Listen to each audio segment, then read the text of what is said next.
So I was gonna quit. I had no intentions on coming back for a sixth season. I thought, I gave y'all 5 years of this show. I mean, that's more than anybody could have even asked for. More than anybody asked for, actually. Unfortunately, I'm quite literally nothing without this. I mean, at my core, I'm really just entertainment for a fantasy league, and that's it. After this, I'll just cease to exist when it's all said and done, and I just...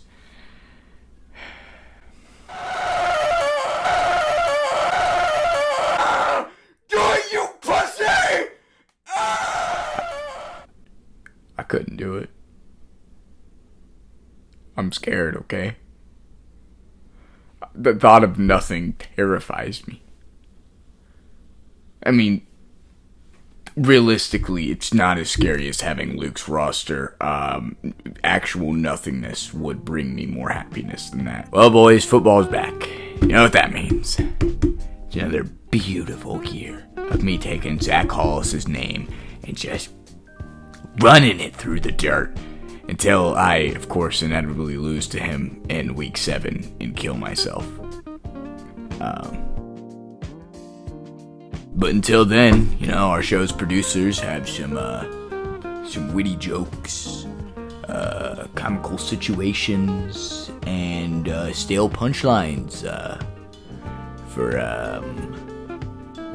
us to do. Starting with that one website to rank our league's draft that I've been trying to do for like 3 years now, and have been completely unable to make work. Now, normally I'd make a funny joke here about how the Commissioner Fennell is behind this, and then something about him being a communist. But unfortunately, I did lose the ongoing defamation lawsuit, and in turn, I am not allowed to speak negatively on our beautiful Commissioner. Everything he does is fair and just, even when he is blatantly cheating. Okay, yeah, this is trash. Trash. Yeah, this is pretty bad. Trash, for sure. Trash again. This is just the 2006 animated comedy Barnyard. And yeah, this is pretty trash as well. Anyways, guys, I would have went through every single team, but I think we all kind of know where that joke was going. I mean, I've only been doing it for like 4 years. If you're unaware what was about to happen there, I would suggest watching just about any episode of Fantasy Report that's not Season 5, Episode 8. That should catch you up. Yeah, so I didn't even get a chance to crack the joke this year, before Fennell dropped the punchline and immediately started trading away players. Darren Waller for K. Dotton. Our first trade of the year, an electric start to the season. Sometimes I think our commissioner is just completely addicted to Yeah, so I'm actually not positive how to rank Fennell's team, because all of these players will either be on someone else's team or on IR. Anyways, lucky for us, I do know somebody who does know how to rank him. So joining us is fantasy analytics specialist Caleb Flowers. Caleb, what can we expect from the commissioner this year? What? I asked, what can we expect from Fennell this year? Dude, you talking to me? Yes, we are speaking to you. Can you hear us, Mr. Flowers? What? Client of the Week this week is brought to you by Mac Cleanup Pro. Click the link down below and get rid of that pesky cash. by allowing the Chinese government unchecked access to your entire computer. Download it. Download it. Download it. Come on, download it. Go ahead, download it. Click the link, download it. Download it. Download. Alright guys, so clown of the week this week picked up with a banger starts this season. Benjamin Hayes, who we would like to congratulate first, for winning the league last year. A very big accomplishment for the young man. Unfortunately, he hit us with this text. Said he wasn't sure if he could make a draft party that starts at 8 since he's got to work till 5 that day. Here's a Google Maps view for those of you confused on how this is worthy of a clown award. I will not explain further. I'm sure you're all waiting for me to say that Zach Hollis is an honorable mention or something, but yeah, I don't know. I don't really have anything prepared for. Chapter 1. I remember scrolling through Instagram Reels one day and saw a meme of a gangster Bugs Bunny with the text, "Life is like a sandwich. No matter which way you flip it, the bread comes first." A mantra was etched into my heart. Sandwich is love. Sandwich is life. I ventured to my local UPS store. A day like any other, I thought. But then, as I was standing in line to return my Deshaun Watson jersey, a sweet aroma pranced upon my nose. The UPS worker spoke, but no words registered. "Hello, hello, Mr. Hollis," he flatly said. "Oh, hey, I'm so sorry, but what is this divine odor I'm smelling? I've never smelled anything like this." He smiled like he had heard this question 1,000 times before. "It's the subway next door." I always imagined that the gates of heaven would be gold embroidered, sitting atop the clouds. But I found out that day that it was the entrance to my local subway. The anticipation of stepping up to the counter was like a first date. Does my hair look okay? Man, I really should have worn a different shirt. What if I say the wrong thing? A bead of sweat started to race down the temple of my forehead. Get a hold of yourself, Zach. You're just in line to get a sub. My mouth went dry after seeing condensation hugging the skin of a serrated cucumber and the pinkish juices subtly leaking from the bottom of the sliced tomatoes. "Welcome to Subway. What can I get you today?" she asked. Thanks to another name tag, I could tell the creator of my soon-to-be lover went by the name of Shaniqua. "This is my first time, so I think I'll just take a sub to go," I stammered. "Sir, we have over 15 different sandwiches. I can't just make you a sub." I was already blowing it. Of course there are different types, just like there are different types of women. Well, I like white girls, so white bread should do. I like long labias, so maybe roast beef or a cheese stick. I think she could tell by the look in my eye that I wanted the footlong, because she grabbed the whole loaf of bread and brought it to the preparation station without raising the subject. Shaniqua raised the long knife to the side of the bread and began moving back and forth as she sank into the loaf. Each crack of the crust sent a rush of blood to my chode. "Mayo and mustard? Now she's just having fun with it." I smiled and said decisively, "Extra, extra mayo. Throw some mustard on top for a little spice." She grabbed the plastic container of mayo and drenched the lacerated loaf to coat every morsel of grain. My full chub decided to do the same, coating mayo across my long johns. "What for the cheese?" "What do people order for cheese their first go around?" "I don't want to do anything rash," I said with a slight chuckle. Whatever they want.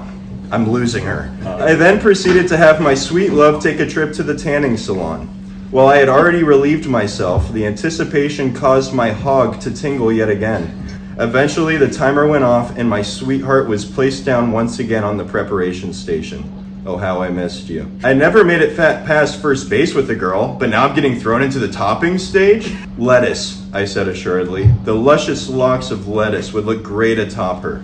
"Pickles, just 2 of them." My voice started to shake. These would be the perky nipples of my nymphomaniac nourishment. It was now visible to Shaniqua that I was in distress. At this point, I believe Shaniqua caught on, but instead of stopping, she made me suffer. Her fingers gently caressed the plump slices of tomatoes, lifted them up, and gently sat them upon my dearest. Is it a fruit or a vegetable? I don't know, but the curvature and juiciness makes me want to fuck it. She proceeded to gently place the long strands of peppers across the face of the sandwich, and she asked if I wanted anything else. I couldn't take this anymore. I just needed this in my mouth. I shook my head like a good boy, but the thought of the sandwich meeting its next topping made me want to jump over the glass cover. She took my love and wrapped her in a paper blanket, a barrier that I was eager to unravel. Alright, chapter 2. I found myself sitting in the truck with my Subway sandwich riding shotgun, unable to start the car. You finally did it, Zach. They say you know when you find the one, and look at her, I thought. I turned my head to meet her and smiled. Then I spoke aloud, as if she was sentient. Hi, I'm Zach. Nice to meet you. What is your name? Sandy, I replied to myself in a higher-pitched voice. Sandy, what a lovely name. Well, Sandy, let me get you buckled in, and I'll show you around my apartment. I know that you have an assortment of meats between your buns, but I'd like to add another if you give me the chance. Oh boy, I'm getting the meat sweats just thinking about it. Tonight was gonna be a good night. I approached the red lights. I would lean down and kiss Sandy on the wrapping paper, hugged by the sweet aroma of mayo. I briefly considered Roadhead, but Sandy was too classy. I noticed a billboard ad for the Adam and Eve sex toy shop being put up. I laughed to Sandy. Can you believe that? People spend $50 on a vibrating tentacle when they could develop a long-term relationship at Subway for less than $10. My keys jangled against the doorknob, and with a turn and a push, we entered the sex dungeon. I brought Sandy to the couch and sat her down. Hey, I'm gonna be right back. I just need to freshen up. I don't need to impress Sandy. I just need to take control. I fixed my hair, brushed my teeth, and stripped down to my and one dry fit boxers. Let's do this. Before things get crazy, I figured I'd set the mood. I grabbed the remote and turned on Food Network's Diners, Drive-Ins, and Dives. With my remote, I dimmed the lights and got close to her. I reached for the sticker holding her wrapping tight. Is this okay? As I began unfolding the paper, I could see that her tomatoes were dripping so much that it soaked right through the inner fold. Wow, someone's happy to see me. Before I knew it, I was on top of her. I lightly caressed the edges of her loaf from inch 1 to 12. I wanted to open her right up, but I needed to savor this. I bent down and whispered to the upper half of her top bun. Oh baby, my pee-pee is so hard right now. I grabbed a sliver of lettuce between my teeth and slowly munched on it. I'm gonna pull my fucking cock out. I ripped my boxers off and revealed to Sandy my bare cock and taters. I know it's not much, but I think you'll come to like it. What do you mean? Your cock is so girthy and long and awesome and cool, I said in my Sandy voice. Both of my hands grasped the sides of the sandwich and I swapped our places. I was now laying on the couch. Sandy was then lowered onto my meat and I felt the velvety heat of her thinly sliced beef greet the head of my dick. Is this hurting you? I went deeper and deeper, feeling every topping. The cold embrace of a pickle tickled my insides. A stray green pepper almost penetrated my puny urethra, and the oil, mustard, and mayo helped me glide effortlessly. You know, I'm 1/6 of your entire body. The oil and tomato juice dribbled down my ball sack, which I interpreted as Sandy saying that she wanted it rough. Daddy, flip me over and make me come, I imagined Sandy to say. So I laid her down on the couch and approached from behind. As if she became a different deli entree altogether, I felt her open up like never before. My hips were getting sore and sweat was rolling off my moobs, but eventually I felt the provolone clench around my wiener. Sandy came, I think. We spent what felt like hours in missionary. I would lean down and lick her juices from her exposed toppings on the side and continue the hammer. My stamina surprised me, but eventually I needed to release my mayo. Our bodies melted together once we returned to the fleshlight position. Sandy, yes, yes, yes. My buttocks clenched, my hips thrusted towards the ceiling fan, and I added another dressing to her insides. Did you bread me? Are we gonna have bagel bite babies? Chapter 3. After both of our climaxes, we moved to the bedroom and laid under the covers. There aren't many more romantic moments than having a movie night with your loved one. So I put on Sausage Party and made us PB&Js. I saw her juices flow yet again. She's a freak. Round 2 already? It must have been the PB&Js. Before I could give the whole "I'm still waiting for the tank to fill up" speech, she slopped down onto my shoulder. My deli meat dominatrix. Oh, how I've always wanted you to take the lead. I used her cream to finger my butthole. Thoughts of Sandy demanding to lick my fingers invaded my thoughts, and as the good boy that I was, I ripped my fingers out and moved them towards her. "Oh baby, give me those cocoa butter fingers and let me lick it off." "Hallowed be thy grain." Sandy has my whole heart. I brought my poop-covered fingers to her loaf and allowed our aromas to mingle. I'm the luckiest guy in the world. I remember when Jesus told Peter, "Upon this rock I will build my church." The look in her smelly eye told me to take her once again. I smiled and said something no one should ever say on their first date. "I love you." I swung deeper and deeper into her, eventually meeting the inner crust. Her bread went stiff upon discovering this. She was having the time of her life. Wham, wham, wham, I was plowing. When I saw Sandy start to release some of her toppings onto the bed, I went harder and slammed her bottom bun. After all the kinkiness that she's shown me already, I decided to suck my thumb and forcibly insert it at the inner crease between the loaf.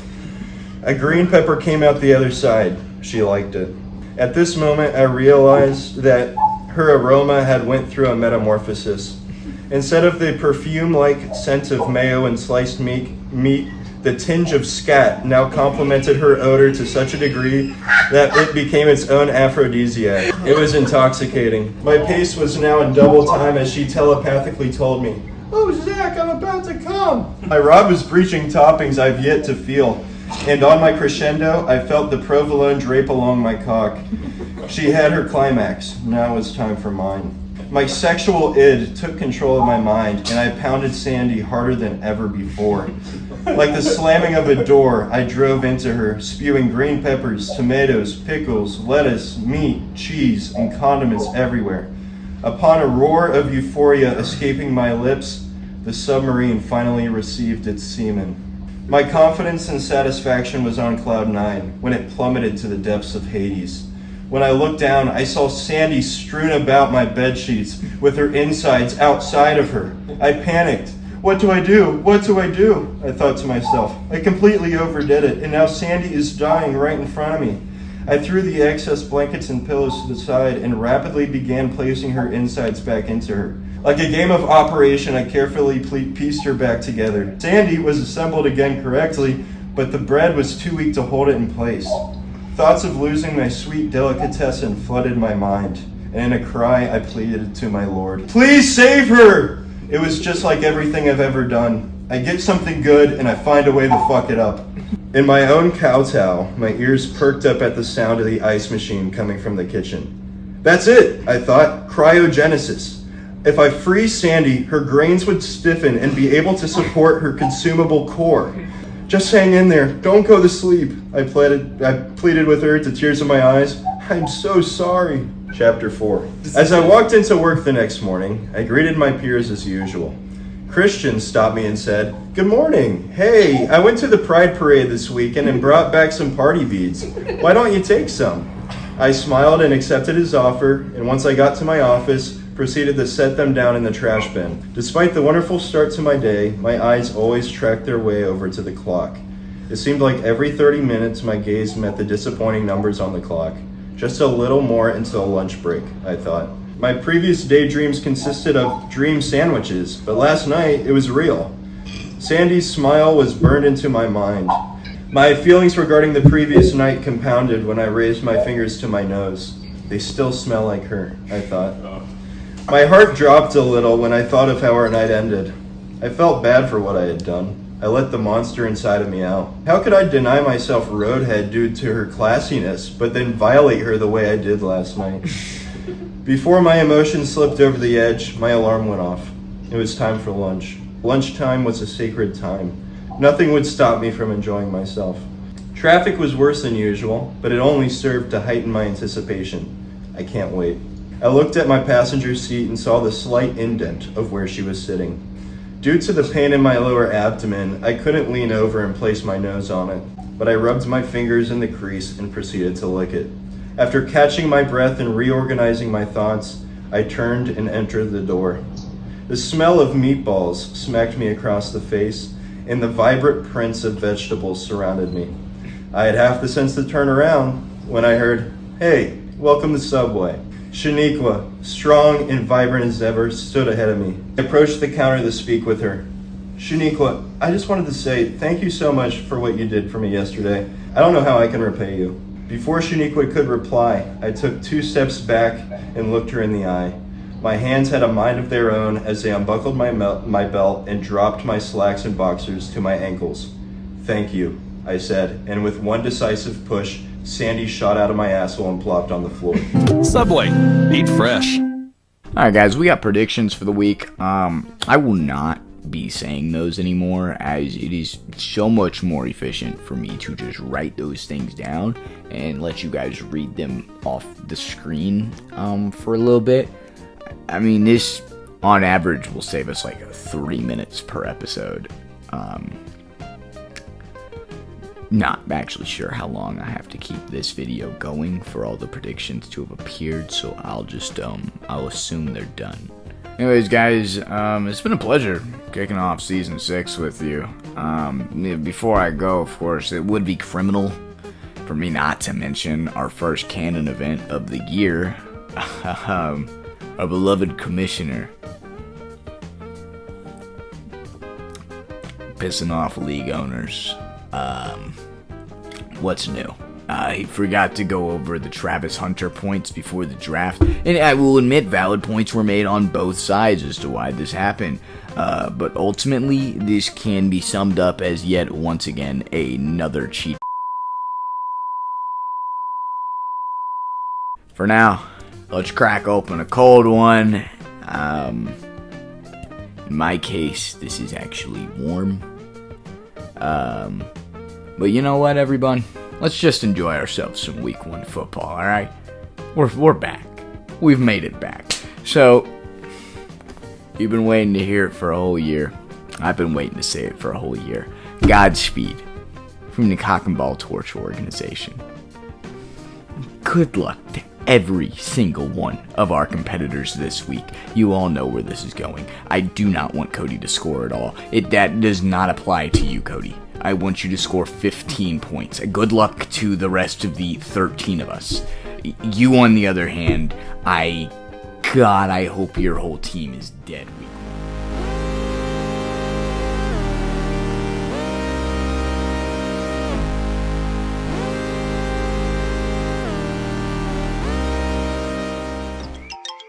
Hi, I'm Paul.